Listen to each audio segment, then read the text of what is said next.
I will turn my laptop so the people online can see you guys. Yeah, now we can. Yeah. Okay. So, well, thank you very much for coming to everyone online and here. So, to the launch of the book. And we will start with Jan, that will say some words, and then I will give also some words about the book. And after that, two of the authors of the book will reflect on the chapters and the book, just to give you a bit of a sneak peek of the contents of this work. And then, well, we can talk or ask questions, but there are some drinks as well. So then we will do that part of talking after that. So yeah, not to take too much. Jan? Yes, please. okay, thank you. And I give the floor back to you in maybe 10 minutes. Yes. So thank you, Eduardo, and welcome all of you. And Eduardo, it's an honor for me to open this session in a way, this book launch of this, I would say, interesting and important book. Archaeological Perspectives on Contested and Political Landscapes. And I feel honored for two reasons. First of all, because the book has been edited by you. And I've been following Eduardo already for quite some time, maybe 8 years, 9 years, I'm not sure. Yeah. So this started with your PhD research, 9 years.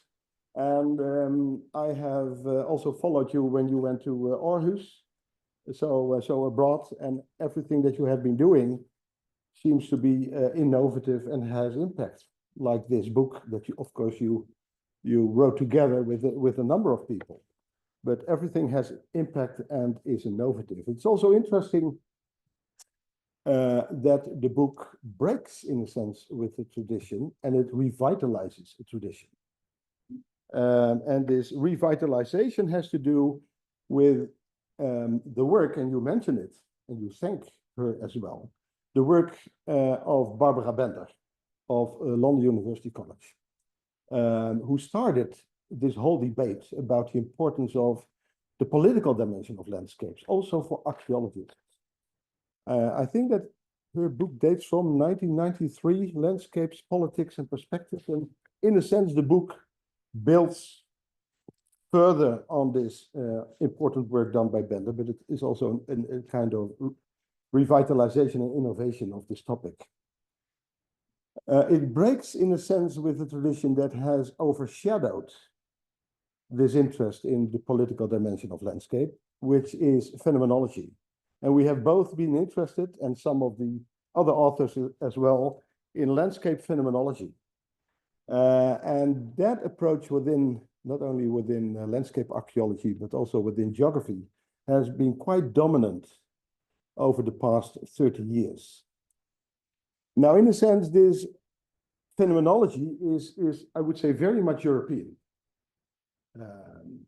It is interesting, but very much European, as it emphasizes, in a sense, the experience of the individual, how people experience the landscape, give meaning to the landscape, more or less on an individual basis. And this focus on the individual is very much, Western is not a world, but European in a sense, at least characteristic of this branch of European philosophy. So it highlights the individual and the experience of landscape by the individual. And it is also very much harmonious. So phenomenologists like this harmonious idea of people, of the subject and the object, the landscape, the environment, constituting each other in one continuous movement. So that's very much harmonious. There's no conflict. There's not very much contestation in this ongoing process. So you could say that this phenomenology of landscape that we know from Tim Ingold, you also refer to Tim Ingold, of course, that we know from Tim Ingold, and further back, of course, from philosophical phenomenology like Heidegger, and that we know from Chris Tilly, is very much about ritual, materiality, biography, but not politics, not conflicts, which is the reality, to be honest, of humankind at the moment, definitely at the moment. So it neglects this important dimension. You have tried to resolve this issue also by bridging, building bridges yourself within your thesis between phenomenology and the politics of landscape, which is understandable, especially in your case, the Dominican Republic, because in landscapes that have been characterized over time so much by colonialism, oppression, and therefore also resistance, the political dimension is much more seemingly much more important than other landscape, whereas in Europe, the same is the case. So this is interesting about the book is that all the authors, in a sense, struggle with those traditions and heritage of landscape archaeology in novel ways. You yourself, by giving a political dimension to the notion of taskscape, which is again a phenomenological notion designed in a sense by Tim Ingold, and that stands for the landscape of the everyday routines of people, but again not for the political. And that is something that you all bring in with this book, and in that sense it's also very urgent, I would say. So we had a discussion about the urgency of the theme of traumascapes in Amsterdam a few hours ago with Haley and Jimmy. And that topic is very much related to this one. So contested landscapes and landscapes of conflict have much to do with landscapes of trauma and the other way around. Why is it so urgent? Because we now see especially over the past few years, that how people deal with landscape in unstable geopolitical contexts and conflicts is very much characteristic of the landscape, much more than this idea of harmonious reproduction and ritual. So in the harsh world of people living now in regions like the Middle East and Ukraine and Sudan, and you name it, many more regions, the harsh reality is politics, is conflict, is oppression and resistance, and not so much materiality or biographies or rituals. So that makes this book, I think, for all of us very timely and important. You have many more, as an editor, many more interests.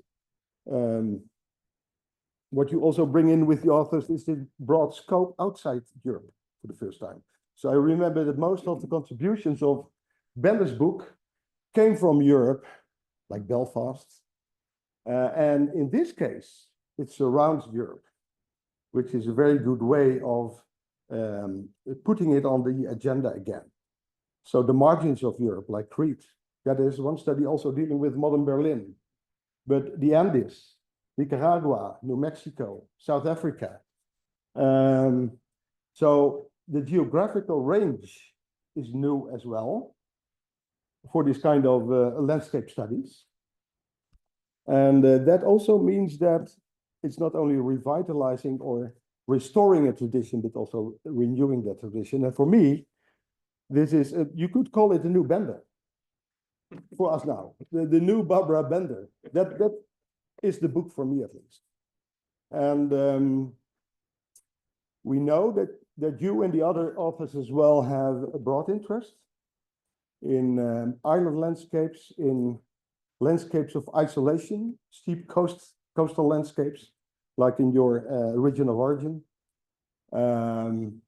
deeply incised valley landscapes.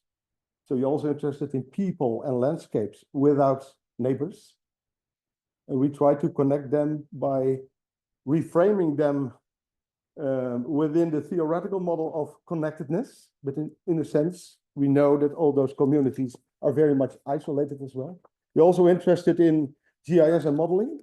So you have a broad interest, but this certainly will be aligned in your own research and definitely in the research of your colleagues who have written those wonderful chapters. So again, at least for me, this is the new Barbara Bender. So compliments with that, and I'm looking forward to the discussion. Thank you.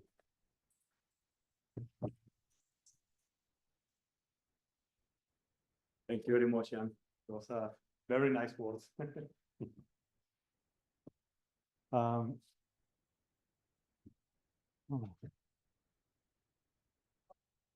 I'm trying to think how to keep them there, but have my mouse to pass the slides. There is not maybe. Oh, well. Um, well, I think that I will bring you guys to me, and then you see me, and because I have a PowerPoint to share. Sorry, okay.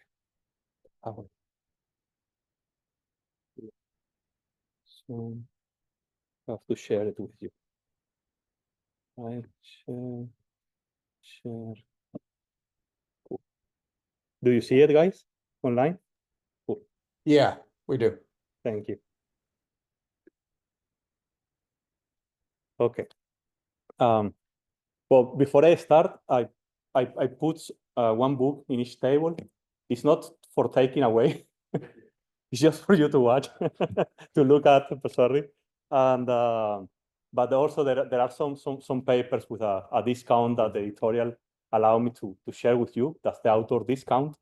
So yes, and also there is the book sadly is not open access, but there is a PDF version, so a digital version, which if you want to buy the book, better, because it's always nice to have a book, right? At least for me, I like the paper thing.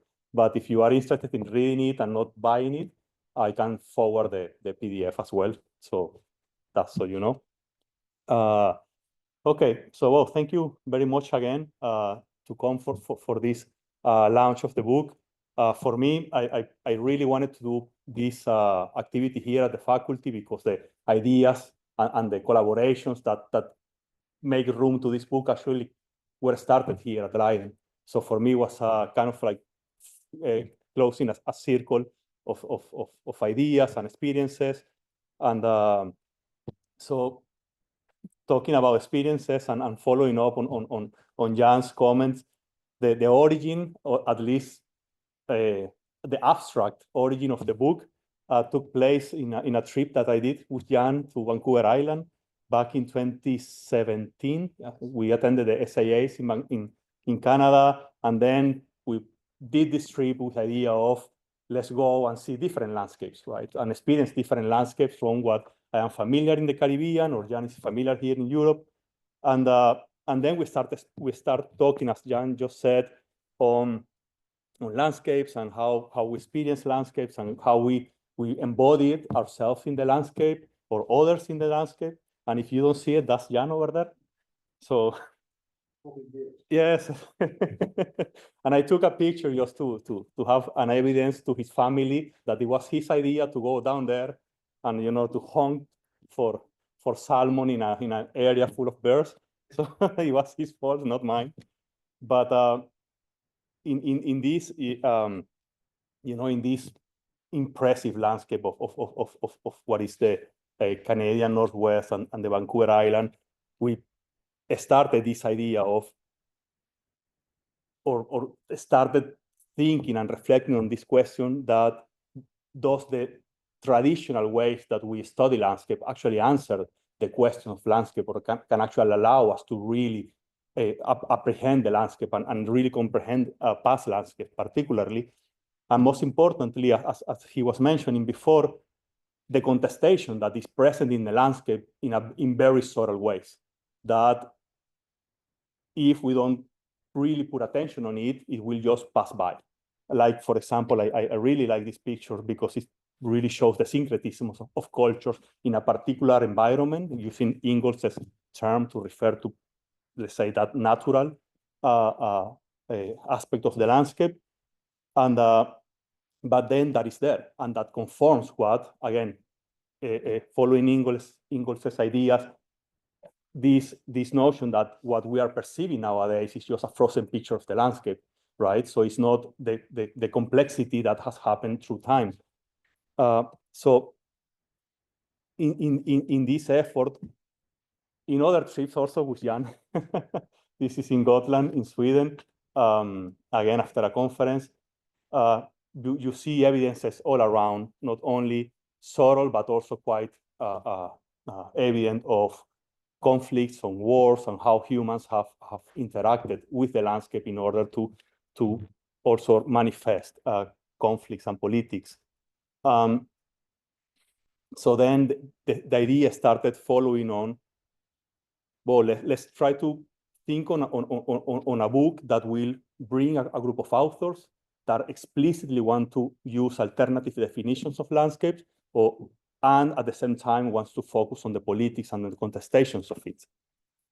So finally, in a last conference back in 2019 at the SAAs in Albuquerque, the book kind of like got consolidated, at least in theoretical terms. And I started sending invitations to authors that eventually, as well, all of you that have edited books before know that you send 100 invitations and 50 say yes, and then you get 10 chapters. But even that, we got a very nice group of authors, as you can see in the index, and that actually were working with these topics very explicitly. So the book then, as I said, the idea was, yes, to work on alternative definitions of landscape in archaeology, and particularly those addressing conflict, contestations, and political aspects of landscapes. So I want to just to like a kind of like a sneak peek of the book, talk about the frames of the book. So the book is kind of have like two legs or two frames that frame all the chapters and all the ideas that are present in the book. So the first frame has to do with the origins and uses of the concept of landscape, particularly the dichotomy between processual and post-processual approaches. So I think, I'm following other authors, of course, that a concrete legacy of the debates between processualism and post-processualism is that the landscape in archaeology has lacked standardized definitions and methodologies for its research. And then over time, a growing number of colleagues have begun to use the concept quite generically, often implicitly mixing processual approaches with post-processual approaches without really realizing that they are mixing these, again, seemingly opposite approaches. And I bring the image of this book from Julian Thomas because when I read for the first time this book, I was doing my master in GIS in the UK. And in the introduction, he says that GIS is the hidden comeback of processualism to archaeology, like a warning. And then when I read that, I thought, oh, come on, don't be dramatic. You know, we can do so much more with GIS. But at least 12 years after, you know, I have to say that I agree with him, you know, because I do think that even though within GIS approaches and computational archaeology, we can go or do much more than just like let's say traditional processual approaches, it has been used, you know, in a very implicit way to actually replicate these courses that were supposed to be superated in the discipline. So, and I think that's something that we need nowadays to kind of like call our attention back to it. And then this comes also with a challenge that then the concept is still loaded with, as Jan was mentioning before, Western notions of territoriality, identities, visual representations, and of course the dichotomies between nature and culture that are not necessarily universally applicable, right? Particularly when we are working with past landscapes and working with cultures and societies that has nothing to do with this. And I also following the idea of the previous slide, I think that these ideas are very well expressed in Jan's landscape biography, and well, Jan's René's and Hammer's book of landscape biographies and the chapters within it. So the idea also of the book was to bring back or highlight the notion that, like culture or identity or time, landscape is a fundamental notion in archaeology. So it's not just an attached definition that we put, but it's actually a core element in archaeology. So we need to stop thinking of it as with this idea like that has been repeated a lot within landscape studies of thinking of landscape as usefully ambiguous, as a, I forgot their names. Yes, thank you. Thank you. Yes, mentioned it so many years ago, but to actually understand that landscape, yes, again, it's a fundamental notion in archaeology. And again, these are ideas that have been passing around for decades already, and also in this book from Julian Thomas are present. And so the idea was to present an argument that if archaeology is to overcome past struggles, simplistic assumptions, and black box methodologies within landscape studies, it is essential to reflect on the danger of a lack of methodology for landscape research in archaeology again. And this is something, again, that in this book, also from the Landscape and Heritage series, and some of the chapters is quite evident and has been part of the discussions in British archaeology for already almost 2 decades. But again, the idea of bringing back all these conversations and all these notions is to call attention to us that these debates has not been overcome, that they are still there. We just move on without necessarily actually solving the deep problems within landscape archaeology and some of the deep problems of archaeology itself. And one example of this is what I call the issue of the escapes. Because, well, after Apadurais and Ingol's original uses of the suffix escape, as you all know, the escapes have been proliferating like a virus, right? So there's everything is an escape right now, or seems to be escape, you know. So while I would say that is okay, it is important that we recognize as scientists, as researchers, the differences between using the escape as a fashionable suffix of a term and as an actual methodology, like, for example, Ingol's uses of taskscapes, which was a methodology in order to articulate the archaeological record with certain theories in terms of time, to temporalize the landscape. So I think that is I don't necessarily criticize the uses of escape as a fashionable term. That is fine, but I think it is important that we are very explicit on the differences of that. So the second frame of the book is and has to do with the politics and contestations, very much like this. So and by we I mean several authors in the book.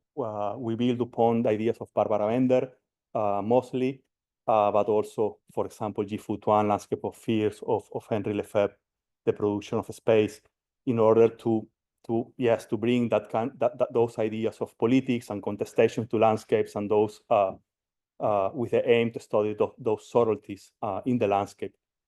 So again, the aim was to emphasize the non-static and dialogic nature of landscapes, and acknowledging how different communities' construction and relationship with the landscape can lead to tensions and even violence between groups, and how we do to study that. So just to give you an idea of what we wanted to do, for me, this image of the Hadrian's Wall is very symbolic, because what we see now is that there is, well, first there is a fence protecting a fence, right? So the first fence is used for in our time. The second fence was used hundreds of years ago, and we have resemantized those spaces. It doesn't have the same uses anymore. Like, for example, other fences that has been built through history, and nowadays we interact with those places in a different way, which is, of course, part of the creation of and the constant creation of those landscapes. So I think that is just to depict very briefly the complexities of studying landscape and the amount of other notions that has to go into contact with the idea of landscape when we are trying to reconstruct these contested and political landscapes. So, well, that was all for me. I hope, again, that if you get to read the book, you enjoy it and you find it useful and inspiring. And also, well, I wanted to thank all the authors for their invaluable contributions and patience. in all this process, considering that we got a pandemic in the middle of the production of the book, and also, of course, to Jan, Colin, Marty Velde, and Louis Borg for their help and contributions in different times of the preparation of the book. And of course, for me, it's an honor to be able to have been published the book within the Landscape and Heritage series of Amsterdam University Press, because, well, it's one more contribution to a very nice series of publications. So yes, I am very proud that we were able to do this. So thank you very much.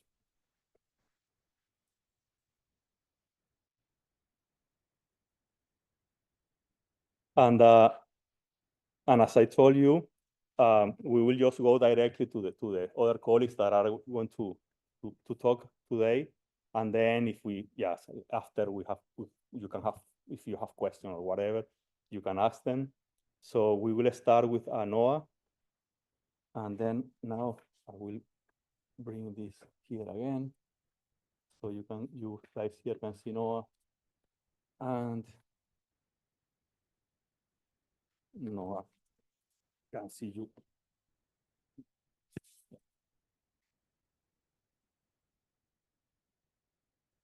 How's that looking? Yeah, it's good. Okay, excellent. Well, thank you so much, Eduardo, and everyone over the faculty for coming today to this second book launch event. I haven't been in Leiden for a while, but it's certainly a room that I have many memories of. So I just wanted to talk through a little bit about some of the specifics of my chapter, guide you through a little bit, where I was coming from, what I was thinking about, and make a few connections as well to a couple of the other chapters. So I wanted to start really from the concrete. Eduardo approached me to asking me about, what I might think about contributing a chapter on this question of contested landscapes. And I really wanted to start not so much from the theoretical or the abstract, but think about recent fieldwork that I had been conducting, including while at Leiden on a postdoc. And so beginning with both kind of fieldwork and what we might think of as the ethnographic encounter. So my work has been primarily in Peru, and so southern Peru and northern Chile. So beginning in 2015, while doing doctoral research on the Inca Empire's road network and looking at its afterlives, particularly during the centuries of colonial and post-colonial landscape making. One, of course, is engaged with landscape survey, site excavation, but of course also talking to living people. And of course, this is something that we're often, I think, given rather less training, but the kind of ethnographic encounter of fieldwork is always, can be more revealing than one might initially assume.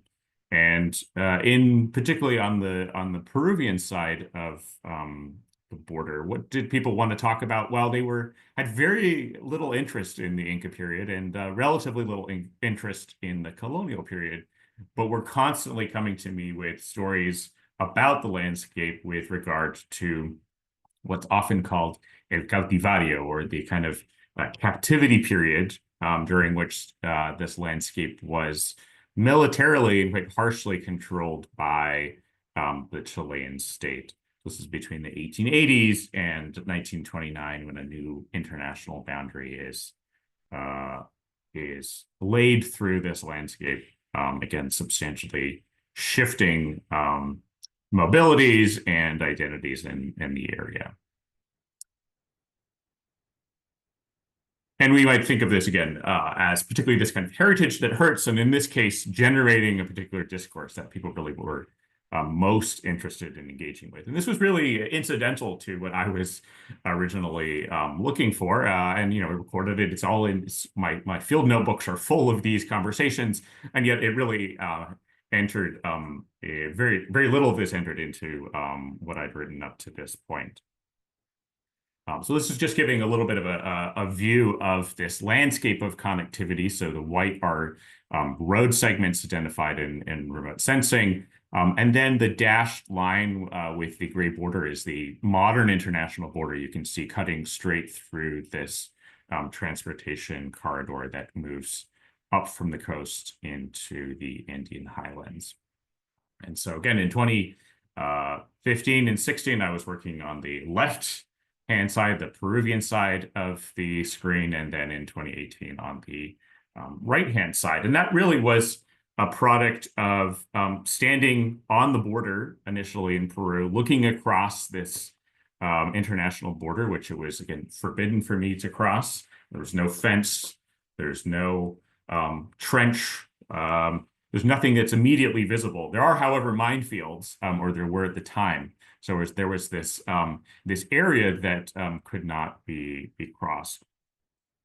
I was also very much interested in these kind of questions of off-site and non-site approaches. So we have these, again, these trackways moving through the landscape, chains of structures, so these way stations, both from the pre-Hispanic and the historic periods, and then ceramic scatters in an almost kind of continuous carpet along these. These are mostly transportation vessels. You might think of a European amphora, but that would have been carried on mule and camelback. And this, again, kind of raised old memories of Robert Dunnell and my old professor, Robert Foley, back at Cambridge about the continuous archaeological record. And this, in working through this landscape and thinking about these engagements with local folks, and this now heavily divided landscape with this very recent border that's still less than 100 years old, I was going to be increasingly questioning, how are some of these boundaries and borderlands produced and reproduced? In particular, as a good follower of the reflexive turn, wondering what roles are played by heritage specialists, including myself. This is just a nice map to think a little bit. This is from 1914, and the area where I was working in is indeed the area which is crosshatched there in blue, a kind of deeply contested space in this period of the early 20th century. And I really kind of was experiencing, and working through this chapter, a certain unease with the concept of landscape. And hopefully that comes through in the chapter for those who've read it or those who may yet read it. And we might think analogically about the ways in which the culture concept, which is so fundamental to anthropological work, has had a complicated afterlife, particularly as it's been picked up by both state and non-state actors in ways which many of us in anthropology might feel rather uncomfortable with. And I do think that there's a productive analogy to be made with the landscape concept as it's been captured and deployed, particularly by national heritage bodies, inscribed into law, into cartography, and into these delimited spaces, which are, again, often replicating and reinforcing these violent projects of boundary making. And so, the not fully developed turn, but I make a number of gestures towards it in the chapter as it towards this kind of post-constructivist turn to the archaeological record, which, again, as Jan was and Eduardo were just speaking to, I think looks a little bit beyond the 1990s, early 2000s cultural landscape phenomenological turn, and returning to perhaps a regrounding or even autonomy of the material archaeological record. Again, I think this was an experimental intervention, but I would draw again a connection to what Alex Geertz talks about as well, about the challenge that mounds in Nicaragua pose to our standard notions of site, landscape, and heritage. This kind of autonomous, stubborn persistence of these non-monumental mounds in landscape, which, again, I think trouble conventional modes of heritage making and the delimiting of capital H heritage and archaeological landscapes. And we can see here a nice example from one of the GISs that's a state GIS of the Inca Road Network. And you can see all of these roads magically terminating in the landscape. Of course, they do not. The Inca roads continue substantially to the right of the slide. And yet they simply are not represented because they're in other national territories. And so we have these ways in which, again, implicitly or explicitly, our representations of the archaeological record are deeply shaped by these kind of unquestioned boundaries in ways that may be deeply obvious, or indeed, I think the discussion is at a very different place in other parts of the world. I think of various transnational projects in Europe, the Limas projects, for instance. In the Andean case, we're in a very different place when it comes to thinking transnationally. And again, here I would make a connection to Hugo's work, and part of his chapter starts thinking, I think, in interesting, provocative ways about what a Latino or Latinx archaeological heritage might look at that, again, transcends the scale of the nation state. Again, I think that's a provocative move, and there's, I think, much more to be thought there in ways that I look forward to in his and the work of others. So I will, I think, conclude there. I think my chapter comes from a place of considerable, hopefully it's expressed in the chapter, considerable humility in terms of the scales of analysis, scales of action. I do sometimes read a lot of articles, and they're proclaiming a kind of total reframing, and simply by looking at a landscape or a problem in a new way is sufficient praxis. And I'm rather more humble than that. I can talk about the continuities of landscape across these frontiers, and yet we're faced by the rather implacable fact that we're dealing with this heavily divided landscape. So I can reframe it as much as I would like to, but again, I think praxis must move beyond the article, or indeed the kind of individual archaeological project. And again, one can only hope that through very small contributions like this, one can contribute to shifting the hegemonic discourse when it comes to transnational collaborations in the region. So I'm going to leave it at that. Again, I will reiterate the thanks that I make in the article, both to Eduardo, my good office mate, Louis Bork, who is a key early participant in this book project, and indeed the other folks at Leiden who made some of this research possible, particularly my student collaborators, many who I'm sure have gone on to bigger and better things, but Lily Cannell, Chermax Dunker, Annika Hellmans, and Mirta Sassen. So thanks all. I look forward at the end to any questions you may have, and I look forward to Hugo's contribution as well.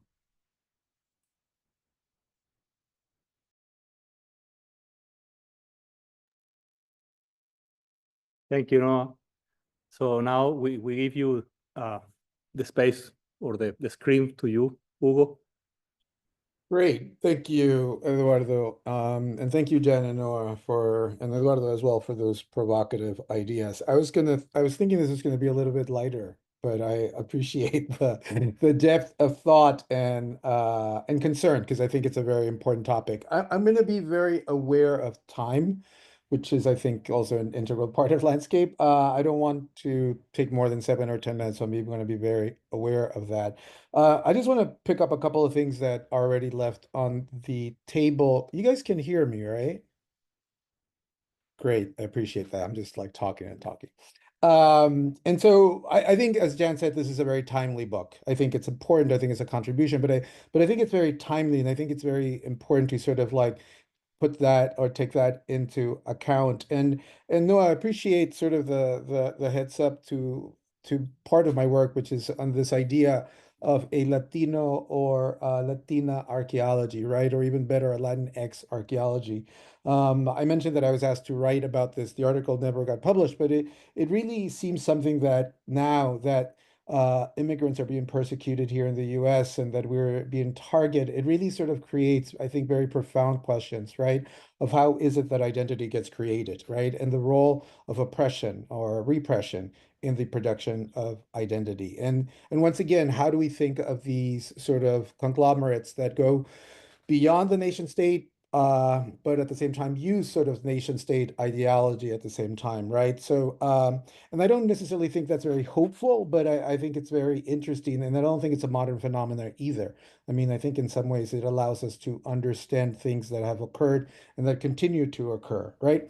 And I think this is why this book is so timely, because it does really bring up a lot of issues that have been around archaeology, but I think as it is a very sort of, white Eurocentric discipline, it doesn't really allow us to sort of get to the nitty-gritty, to get to the things that are more disturbing, right? And also I feel like of it being part of an academic discipline also means that even though we try to disrupt the status quo, we try to do it within some limits, right? Because we do want professorial jobs and we want tenure and we want all these things, right?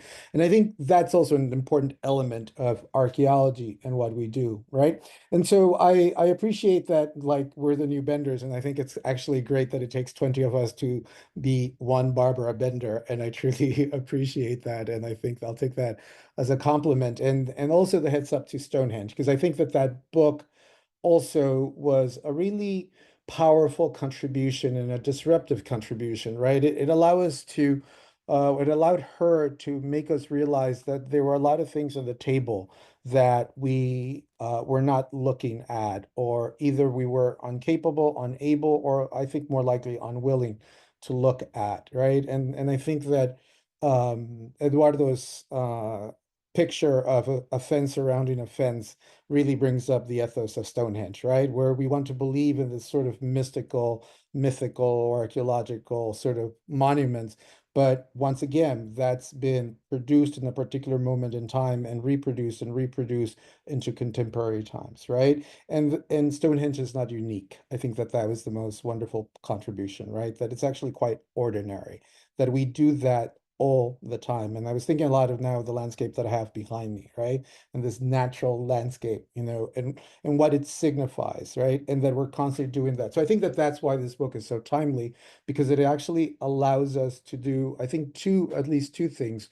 One of them is to really incorporate this kind of diverse, dynamic, right, definition of the landscape, right? And one of the things that I like about this particularly natural landscape that I have is that it moves, right? That it's in movement, right? But at the same time, it's repetitive, right? It's the same wave that keeps coming in over and over again, right? But I think the book, or at least the chapters that we've all written, at least attempt to provide a much more realistic understanding of landscape, a more lived in reality of landscape. And as always, I think archaeology is always one step behind in sort of taking in that lived in, or that reality of life, right? So I think it attempts to do that, and I think that's a wonderful contribution. The second thing is that it allows us to talk about today, that it actually connects archaeology to the present problems we have, right?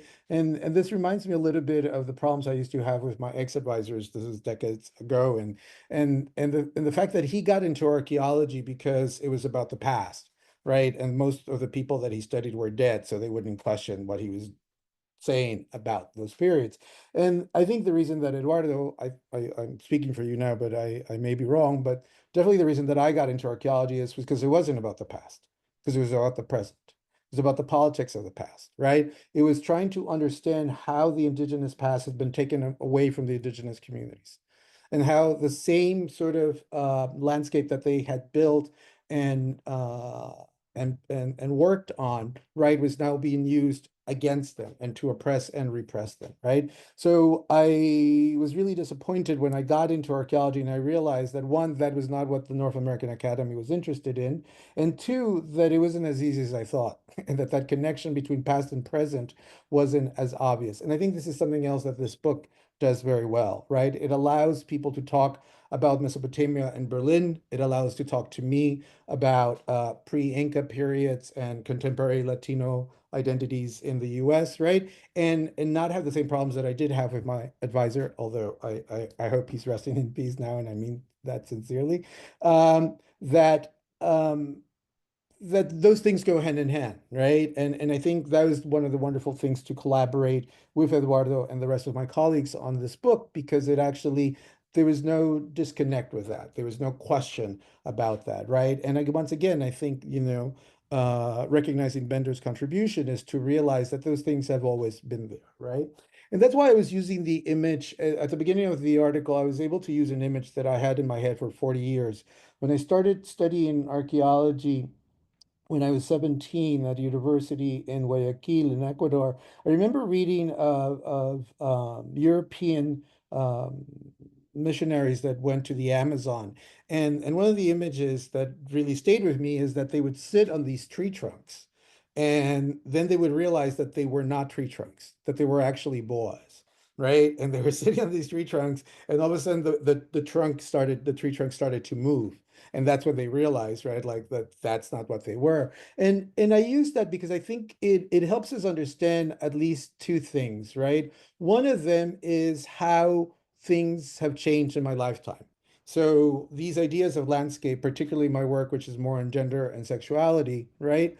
Now are, I think, at least I would say in the majority of archaeological departments and programs and research, acceptable topics, right? They're not questioned anymore. And I think, as Eduardo said, they're not seen as epiphenomena, right? They're not seen as just something, on the side, but central to the discipline of archaeology, right? So I think that's really great. It allows, I think, us to see how much archaeology has changed. So that's the one side.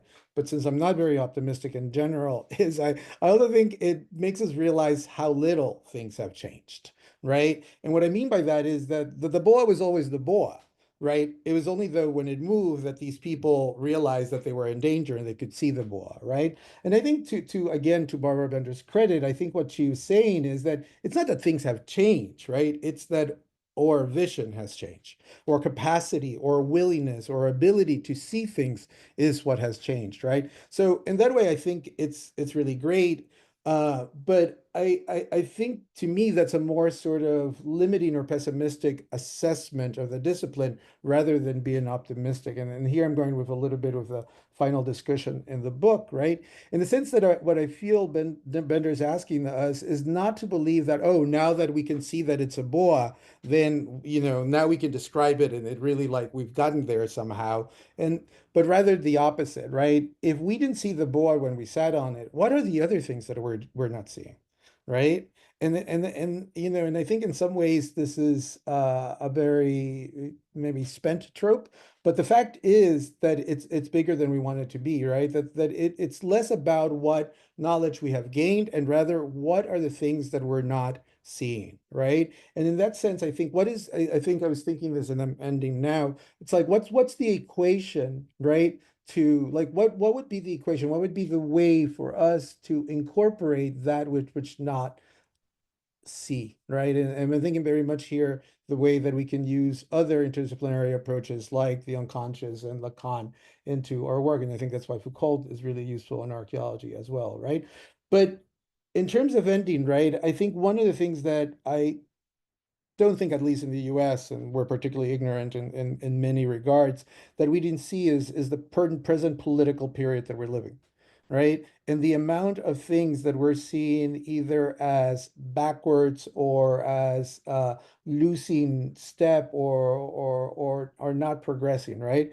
And of course, what that means is that we actually were believing in the idea that progress was unilineal or straightforward, right? So I sort of end on this note because I think it's really important for us to understand how we can use these methodologies in much more disruptive and provocative ways, right? What is it that we're seeing, right? And more, what is it that we cannot see? And I'll end with this anecdote. I heard Ann Stoller give a talk, I think decades ago, but she was talking about colonialism in Southeast Asia, you know, and every time she brought up the word, she, you know, wanted to talk about the Dutch, you know, and what she found really fascinating is that nobody in Southeast Asia really wanted to talk about the Dutch. They wanted to talk about the Japanese colonial oppression, right? And it took her, you know, years to realize that that was the lived-in reality, right? Not the one that she was bringing from outside, right? And it stuck me right now with what Noah was saying about Peruvians, right? And what they saw, right? Like, no, we're not interested in the Inca, right? Like, we're interested in this particular period where Chile oppressed us, right? So again, I want to thank all of you. Apologize for going over, and thank you, Eduardo, for incorporating me into this book and incorporating me into this very exciting and interesting conversation. So thank you.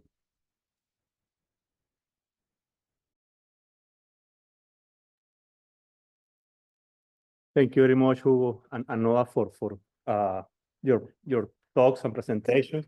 So I don't know if somebody wants to ask something or comment something, or just go directly to have a drink and informal conversations. So I want the drink. yeah, sorry. Next time when I have funds, I will fly you guys in, but not sadly, not now. Okay, so then I think that is drinks the people's will, as they say. So again, thank you very much for joining, and well, also thank you, Vera and Felicia, that joined.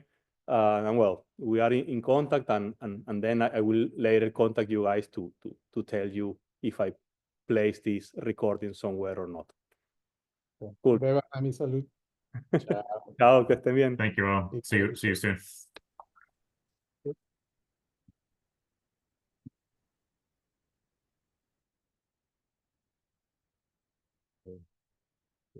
Sí.